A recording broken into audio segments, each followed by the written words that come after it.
حضور پاک مبارک یو ځل جبریل علیہ السلام ته شکایت وکړو وی ان عفریتا من الجن یکیدنی یو سرکش پیری دی او ما ته سکیمون او سازشونه اچي نو جبریل علیہ السلام د الله پاک نه دا دواړه سورتونه راوړل چې دا دواړه سورتونه لولا نو الله پاک به د سرکش پیریانو د سکیمونو او د سازشونو نه په حفظ او امان کې وساتي ورپته ولګیدا چې دا دواړه سورتونه د سرکش پیریانو د پاره دم دی بیا چې کله رسول الله صلی الله علیه وسلم مدینه شریفه ته تشریف یاوړو او په اومه هجره کې په محرم کې خیبر فتح شو دا خیبر د مدینه منوره نه 160 یا 170 کیلومتر لري دی دا ورته تللی دا د یهودیانو علاقه وه نو د یهودیانو یو منافقو لبیدی نمو د پلار نوم یې اعصمو او په مدینه شریفه کې یو قبیله و بنو زریق دا هغې قبیلې اوسېدونکي و هغه له څه اشرفۍ ورکړې او یې ته په حضور پاک مبارک جادو ککوړه پې وکړه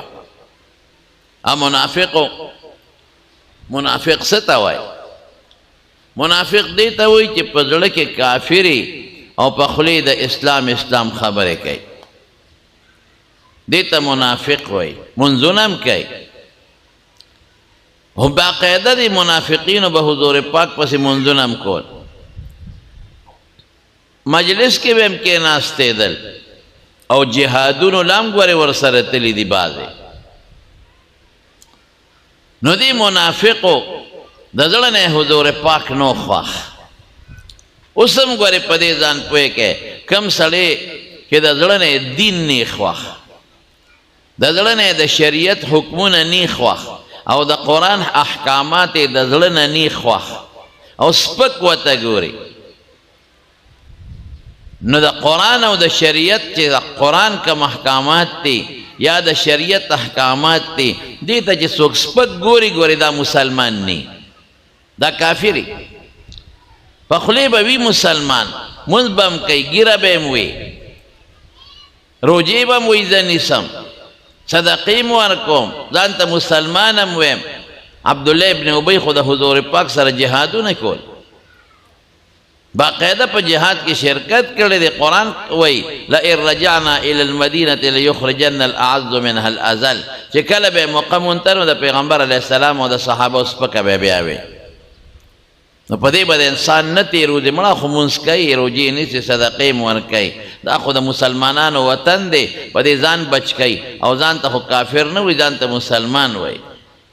خو چې کله د دین د احکاماتو څوک هم توهین کوي او سپک د دین احکاماتو ته ګوري او د الله د کتاب د قرآن شریف د آیتونو چې کوم مفهوم دی آیتونه دي هغې ته د توهین په نظر ګوري دا مسلمان نه دی دا منافق دی د سزا د عامو کافرو نه ډېره خطرناکه ده ان المنافقین لفی الدرک الاسفل من النار دی به د جهنم په هغه لاندې طبقه کې پروت دي نو دې منافقو دله پیسې ورکړي جادوګرو نو د په څه طریقه د حضور پاک د سر مبارک ویښته پیدا کړل او لازمه ده چې سر ګمنځئ یو وینځي یا د غلام په ذریعه او په کومه ګمنځ چې به رسول الله مبارک سر ګمنځاو د هغې غاښ یې پیدا کړل هغې ویښتو له 11 غوټې ورکړې هغه غاښ یې ورسره کړل او د ګنډلو ستنې هم پکې ومنډلې او د کجورې په دې سر کې دا کجوره یو نر یو څه مادی د نر کجورې سر کې یو غلاف غوندې وي دا غونچک پکې بند دي هغه یې تې تاو کړل او د شمې د عموم هم تې تاو کړل بلکې بعض علماو لیکلي دي چې د حضور پاک په شکل یو ګوډاګی هم جوړ کړ او بیر ذی اروان یو کوی په مدینه شریفه کې هغې کې یو تیږه وه د دې کوی په سر یو تیږه پرتی خلک پې بورقه ږدي چې بورقه د خټو نه شي دا هغه تیږې لاندې دا جادو خښ کړ نو په حضور پاک اثرات شروع شو یو کار به یې کړی او یېر به وایي دا مې جوړ نه دی کړی او یو کار به نو کړي او ير به ته ودا مې جوړ کړي دي داسې درونوالی محسوساو نور دې درمیان کې خپل منځونه کړي دي خپل جهادونه هم کړي دي خپل درسونه هم کړي دي خپل معمولات باقاعده چلولې دي خو یاره وجود به انخته اوس هم خلک وایي دا وجود مې ګنډلې دی د انخته نو اختلاف د علماو شته خو څلوېښت ورځې په حضور پاک سخت اثرات دا جادو شو په حضور پاک د مارونو جادو یو بیماری ده دا په هر انسان راتلی شي د حضور پاک غاښ مبارک په احد کې مات نشو په طائف کې چې کافرانو ظالمانو په کاڼو ویش وجود زخمی شو دا رنګ جادو یو اثر دی دا کیږي د یو څیز نه خدای پیغمبر مبارک محفوظ ساتلی دی والله یعصمک من الناس څوک به دې وجلی نشي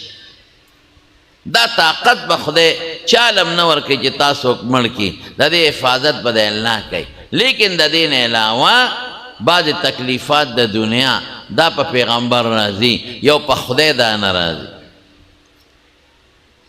بعض خلک وایي په حضور پاک جادو نه دی شوی او په یو آیت یادوي وایي د مکې مشرکانو به مسلمانانو له پیغور ورکاو ان تتبعون الا رجلا مسحورا چې تاسو خو په هغه چا پسې یې چې په هغه جادو شوی دی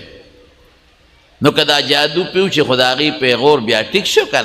نه دا پیغور په مکه کې شوی دی هغې پورې په حضور پاک جادو نو شوی چې دی ورکاو او دا جادو دا پیغور هلته و جادو د هغې نه ډېر وروسته مدینه منوره کې شوی او بعضې عالمان وایي د مسحور معنا مجنون دی ځکه چې څوک چاله پیغور دا ورکړي چې ستا مشر ناجوړه دی نو دا څه پیغور نه دی د یو قوم مشر ناجوړه کیدی شي دا پیغور دی چې ستا مشر لیونی دی هغې به دا پیغور هغه جادو چې سړي د لیونی جوړ کړي نو دا په بخاري شریف کې حدیث دی خو په نورو کتابونو کې چې دا جادو پیو شو څلوېښت ورځې سخت اثر و څوک شپږ میاشتې کالم یادوي نو یو ځل اودو د خوبه راپاڅېد نو بی عایشې ته فرمایي وی عایشې ما الله پاک د خپلې بیمارۍ علاج راکړ وی دوه فرشتې راغلې یو مې سر ته کېناست او یو مې خپو ته کېناست نو یو فرشته د بل نه تپوس کوي ما هذا الرجل په دې سړي څه شوي دی ما بل ورته وی مطبوب سحر پې شوی دی وی من طبه دا سحر پہ چا کړی دی ما بل ورته وی دا لبید پہ کړی دی او دا هغه لوڼه ور سره وی دی په څه کې کړی دی وی دی د سر مبارک په ویښتو کې او دغه د ګومنځې غاښې او د ګنډلو ستنې پکې منډلې دی وی دی کوم دی دا جادو ښخ کړی دی وی دا په بیریزي اروان کوی کې نقشه ورته په خوب کې ښوله زمونږ خوب او د پیغمبر په خوب کې فرق دی د پیغمبر خوب تنام اعینهم ولا ینام قلوبهم سترګې اودي وي خو زړې بیدارې د دې وجه نه د پیغمبر خوب وحی وي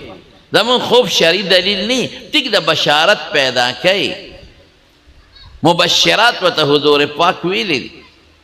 فایده پکې ډېره زیاته ده د الله د طرف نه یو الهامي ښه خوب لیکن ته پې یو شرعي حکم نشي ثابتولی او د پیغمبر خوب باقاعده وحی ده په هغې به داسې عمل کوي لکه مخامخ چې شی وویني د هغه زړه بیدار ابراهیم علیه السلام خو خوب لیدی چې دا زوی د حلال کا او په هغې عمل وکړ ته که خوب ووینې چې څوک درته وایي زوی د حلال کا عمل به پې نه کوې نو عایشې صدیقې ته دا قصه وکړه چې د خوب نه پاسېد نو ځان سره صحابه واغېشتل هغه کوي ته لاړ وی دا کوي راته الله خولی په خوب کې ورته نقشه م خولی نو دا تیږې اوچته کړه نو جادوي ته یې راوویسته نو د شمې موم او د کجورې د سر هغه غلاف یې ته وغورځاو د ګنډلو ستنې م ته وویستې او د ګومنځ غاښې نو ویښته پکې راووتل د حضور پاک د سر مبارک نو ویښته له چې څوک ګوټه ورکړي نو څوک یې نشي کولاولی دا قانون او قاعده ده ځکه نه ته ویښته له ګوټه ورکړه نو ته بیا کولاو کړه شلیږي به خو کولاولی نشي نو چې رسول الله مبارک به یو آیت وی قل اعوذ برب الفلق په خوب کې ورته الله دا سورتونه وښول وی دا جادو به په څه ختمېږي وی په دې دواړو سورتونو نو ګوره نازل په مکه کې دی ورته یو یاد دهاني وکړه چې دا سنګ د سرکشه پیري دپاره دم دی نو دقه رنګې دا د کوډ او د جادو دپاره هم دم دی چوف به یې پې کو او یو غوټه به کولاوېده نو اتفاقا د دې صورت دواړو صورتونه آیتونه هم 11 دي غوټې م 11 وې نو ټولې غوټې کولاو شوې نو واپس راغی نو بیبي عایشې ته فرمایي وی عایشې وی الله داسې کړم لکه چا چې څوک تړلي او پرېنیزي وجود مې کولاو شو وی عایشې کاغه کوي دي لیدلی وې کم سره چې کوډه ښخه وه وی اوبې داسې وې لکه نکریزې چې بنده خوشتې کوي صحابین او داسې ټینګې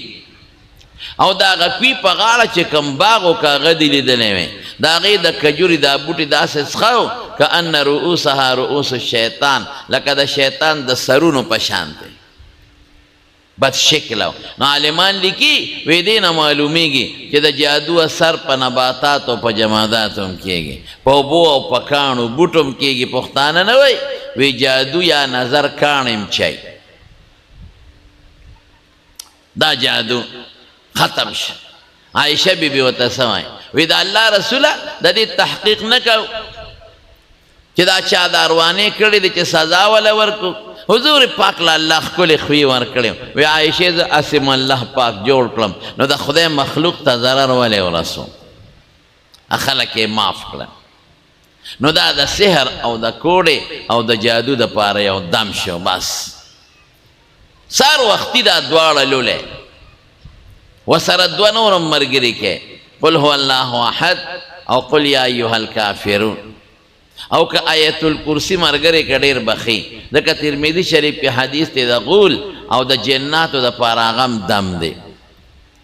دا سار په لاسونو چوپ کوئ په ځان راکاږئ او چې ماسخوتن سملی دا یو دم دی ښه او حضور پاک په ماسخوتن په ځان باندې دا چوپ کول دا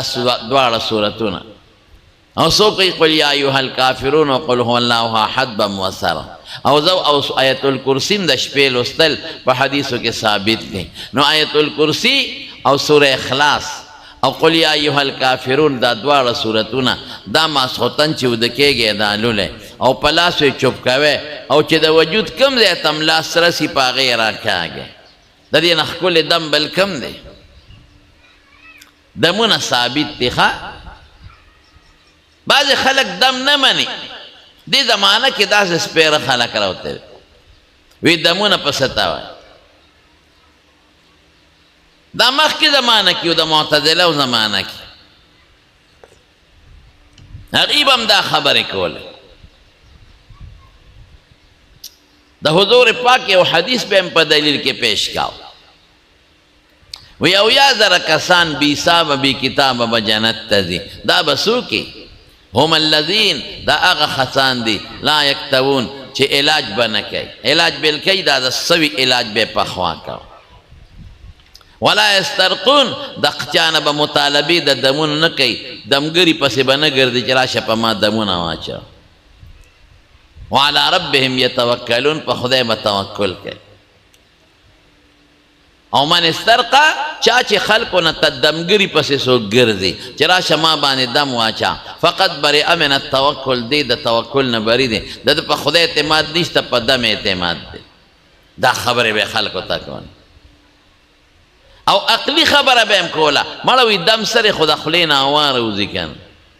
چوف دی نو د خولې په هوا کې څه دي تاسو ورونو پوه کم دمونه ثابت دي په احادیثو کې کتاب الطب والرقا بخاری کے باب دے ترمذی کے پډیرو کتابونو کې دا شته حضور پاک باقاعده په صحابو دمونه چولې نو له پیغمبر کې توکل نو څه پټولو کې لوی متوکل خو رسول الله مبارک د حدیث په معنا ظالمان نه پوهېږي لاړه مبارک به خپل راواغشته او د مدینې په خوره به یې راښکا او د مریض په تندي به یې راښکا او څه به یې وې بسم الله تربة أرضنا بريقة بعضنا ليشفي سقيمنا بإذن ربنا. لاړه زما خوره د مدینې او د مریض په تندي راکاږم چې مریض جوړ شي خو د خدای په نوم، د خدای په اذن. او خپل وصیت هم کړی دی حضرت حسن او حسین، اعیذکما بکلمات الله التامات من شر ما خلق وشر کل شیطان وهام وعین لامه. وی بچی په دې به ابراهیم علیه السلام خپل زامن اسماعیل علیه السلام او اسحاق علیه السلام دمو. پته ولګي چې ابراهیم علیه السلام په خپلو بچو دمونه اچول. او جبریل علیه السلام یو ځل راغی حضور پاک مبارک ته وی الا یرقیکا، بیماری دموم دینا وی دم میں کا. نو جبریل علیہ السلام پر حضور پاک دم واچاو، بسم اللہ یرقیک من کل دائن یوزیک اللہ یشفیک. دا خدای پنوم دے دموم، دا ہر مرض نہ چتا تا تکلیف در کئی تا دموم، اللہ یشفیک شفا با اللہ در کئی. نو گورا جبریل علیہ السلام دم اچولے نے، ناغا متوکل نے کتوے دمون سوقوالی برید توکل نے. حضور پاک اچولے دے ابراہیم علیہ السلام و صحابہ. دا خو ثابت سیزو نه. دا خبر یو بل شان درته کوم، دې حدیث معنا درته کوم چې څوک دمونه اچوي یا دمګرو پسې ګرځي په ده کې توکل نشته. دا هغه دم دی چې دی وایي دې دم جوړ کړم، دم ته مؤثر حقیقي وایي.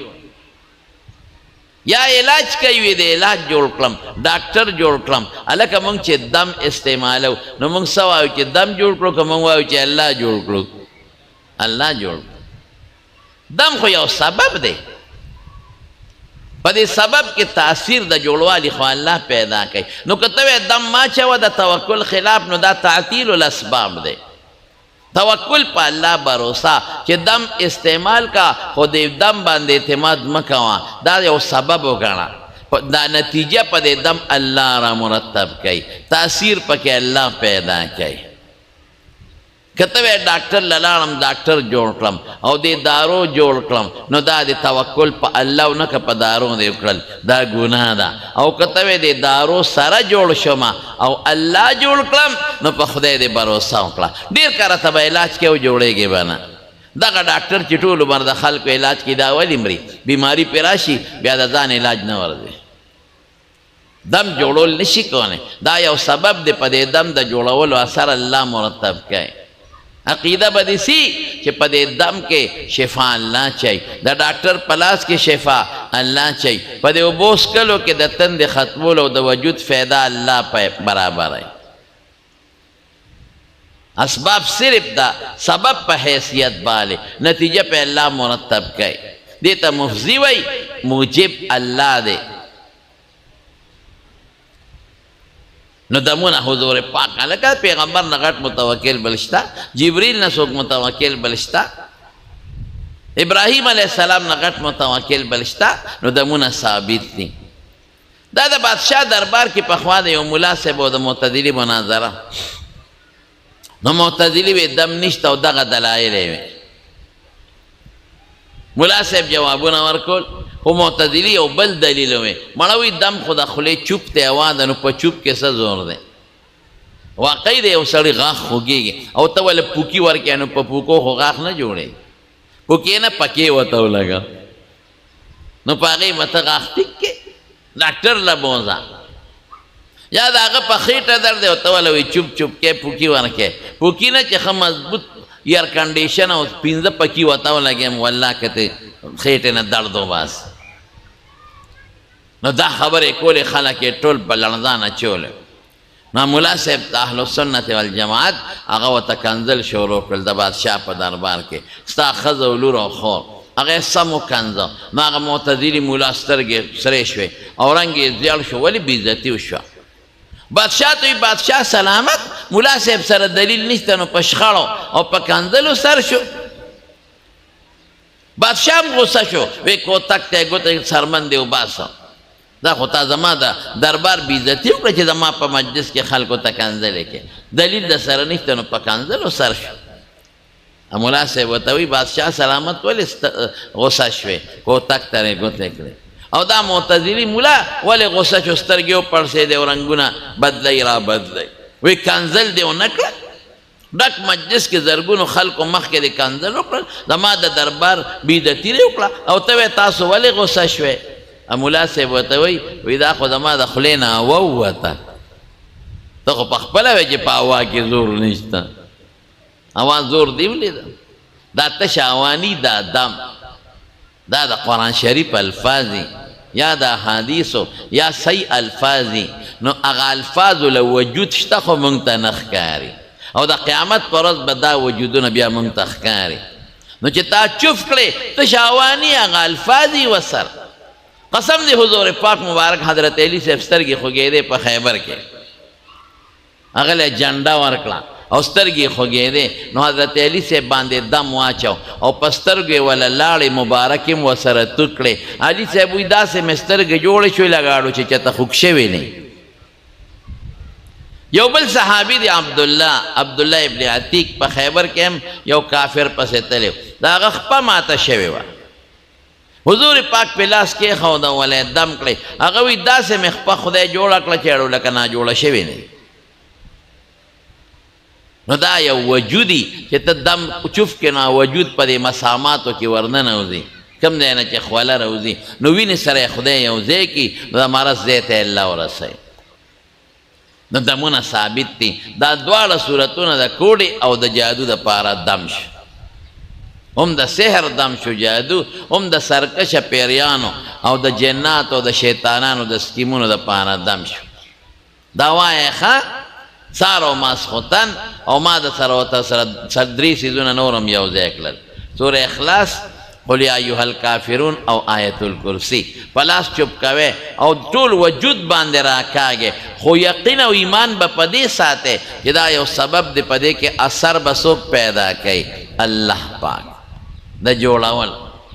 لکه دارو کې چې الله اثر پیدا کوي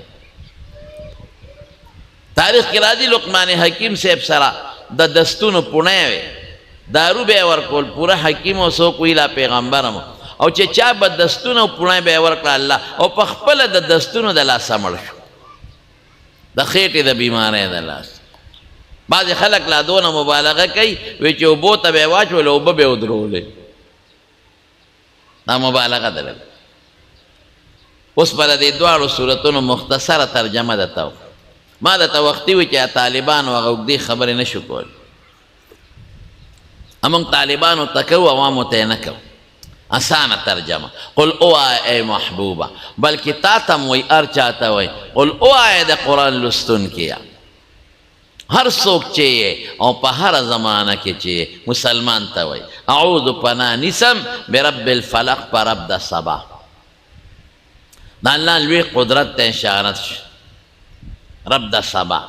الله خو د بیګا او د ماښام هم رب دی خو د سبا کې یو څو خبرو ته اشارت دی سبا چې روخیږي نو تیاره ختمه شي او رڼا راشي دا فلق د دې سبا معنا چې به وکړه دی ګورې معنا لازمي ده فارق الحب والنوا فلق په معنا د مفلوق ده خیر هغه ما طالبانو خبرې نه کوي نو تیاره ختمه شي او رڼا راشي دې کې اشارت ته چې ستانه د کوډ جادو دا تیاره